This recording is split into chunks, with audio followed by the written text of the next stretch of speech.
So I forgot to preface, you do need to count every single one of those 16th notes, otherwise you're gonna lose track. And then you're just guessing, and then the metronome, you may as well just not even use it because you're not using it to develop that really precise understanding of your rhythms. Will you do that a lot? No. This is the habanero of practicing the piano. We use this very sparingly so that we have some excitement in our lives, we have some structure in our lives, and there is such a thing as too much of a good thing. Use this sparingly, otherwise it will drive you crazy. Once you get really comfortable with this pattern, you're going to start gradually bumping up your speed.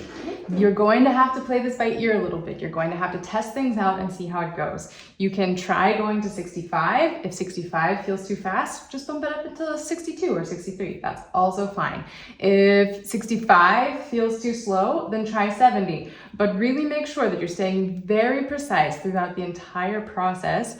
Otherwise, again, you're just not getting the results that you would be. Once you work your way up to maybe 100 with this style of using the metronome, from there, you can switch over to your full octave scales. And this is where the magic really starts to begin, because now you've mastered your rhythm. You've really developed this sense of, I can sit down and create any rhythm I want, and it's super sharp. It's super on point. This really nice, sharp, clean rhythm. So cool, so fun. Like I said, the next step is your 1 octave scale. Or if you want an intermediate step, try doing that 5-finger pattern hands together and also building up the speed, because you might notice that if you try to jump right in at 100 beats per minute hands together, that it's not quite as sharp as it was before. You're not quite with the metronome anymore. And that's when you're gonna slow it back down. You don't have to go all the way back down to 60 if you don't need to. But again, this is always just when we practice, we're asking ourselves questions and we're really being critical in a constructive way. Was that as sharp as I wanted? Was that as clean as I wanted? Was that as rhythmically precise as I wanted? And you have to be using this tool because remember, it's a measuring tool. It will not give you a sense of rhythm, it will measure your sense of rhythm. And so in order to do that, you have to be actively listening and making sure that you're lining up exactly with the metronome. So like I said, from there, you're moving on to the 1 octave scale. And let me show you what that will look like also. So for starters, I would really just stick to 1 octave. And now I would stick, at least in the beginning, to 1 octave in quarter notes and 1 octave in eighth notes. So let's give that a try. We always listen to at least one measure before we start. 1, 2, 3, 4.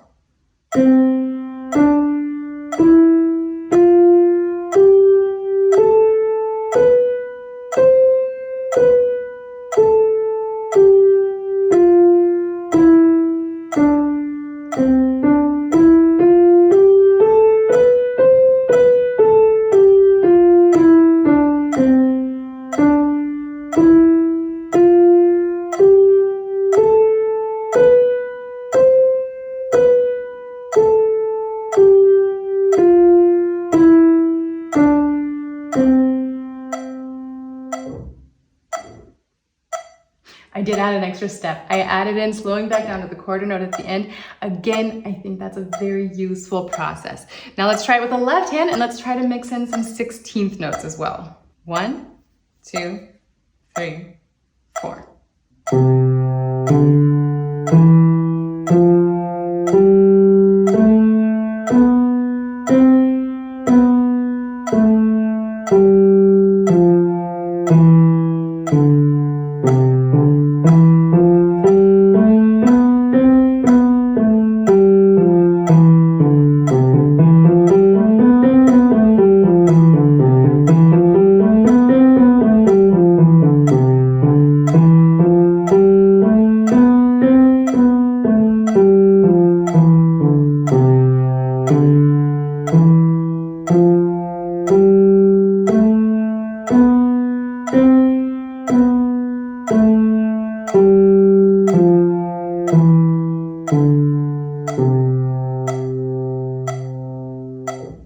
So something that's really important to keep in mind for this exercise when you're doing the full octave scale and doing these switches, it's important that you don't repeat the note at the top or at the bottom of the scale. When you get to those turnaround points, you immediately switch direction. So when you're going up, you just play the C and go back down. And then when you get to the bottom, you're immediately doubling your speed or you're immediately cutting that speed in half. And another thing that's important to keep in mind is if you want to do the 16th notes, you have to do that part twice. Otherwise, you're not going to line up with the metronome anymore because then you're falling halfway through the beat. You could use it to practice syncopations if you really want to, but I would recommend doing the 16th notes twice. And again, start at 60. If 60 is too fast, especially once you're mixing in the 16th notes, don't be afraid to start even slower at 50 or 45. For the quarter notes, it's going to feel extremely slow. If it does feel extremely slow for the quarter notes, start with the 16th notes, and that will help you have that momentum, but really stick exactly with the metronome without being bored out of your mind in the process. Of course, once you're comfortable with that hand separately, then you're going to start doing it hands together as well. And just because you're doing it at one speed with hands separately doesn't mean that you can't already start playing hands together at a slower speed also. You don't have to wait until you feel like you've really mastered the entire thing to add in new levels. It's really a matter of what you find appealing, what feels constructive for you. And you don't need to spend hours and hours a day on this either. Really, a couple of minutes is enough. And if doing hands separately and hands together is too taxing and then you're just going to skip it altogether, then do hands separately until you're comfortable with that, and then switch over to hands together until you're comfortable with that. Once you're comfortable with one octave with this style of playing, then you can also switch over to doing one octave for quarter notes and 2 octaves for 8th notes. I'll show you how this looks really quickly, and then I will leave you to practice these on your own. Before I show you how that looks, don't forget to hit subscribe and also ring that bell so that you get notifications every time a new video is uploaded, because in a couple of weeks there will be a sequel to this tutorial and I will start walking you through all of the different ways that you can use the metronome in your practicing once you've really gotten comfortable with this important tool.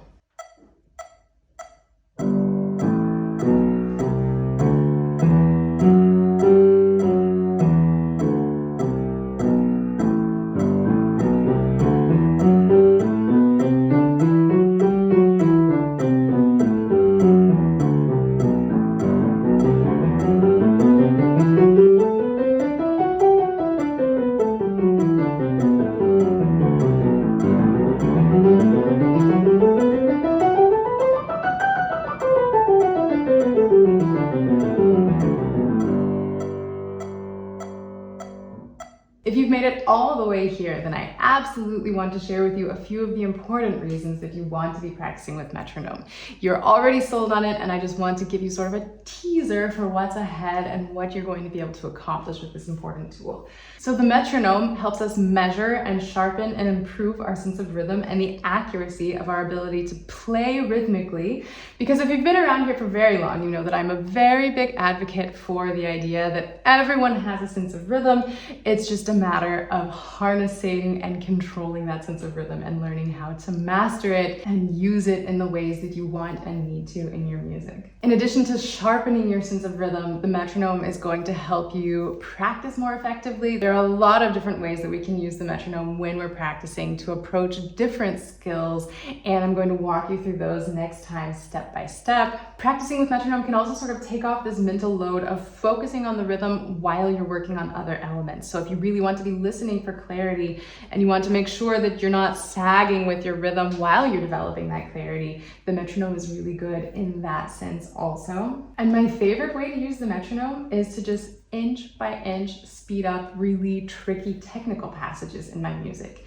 I like to start with the metronome at a slow tempo and then go 3 to 5 beats per minute faster. And then when that starts working, 3 to 5 beats per minute faster, and again, and again, and again. And it's the easiest, most satisfying way to speed up our tempo in pieces. So like I said before, please don't forget to ring that bell so that you'll be notified when new tutorials are uploaded, because in a few weeks, I will walk you step by step through all of those new practice techniques that I'll be sharing with you. I look forward to any of your questions and comments, and if you have ideas for upcoming tutorials, let me know and I will get to work.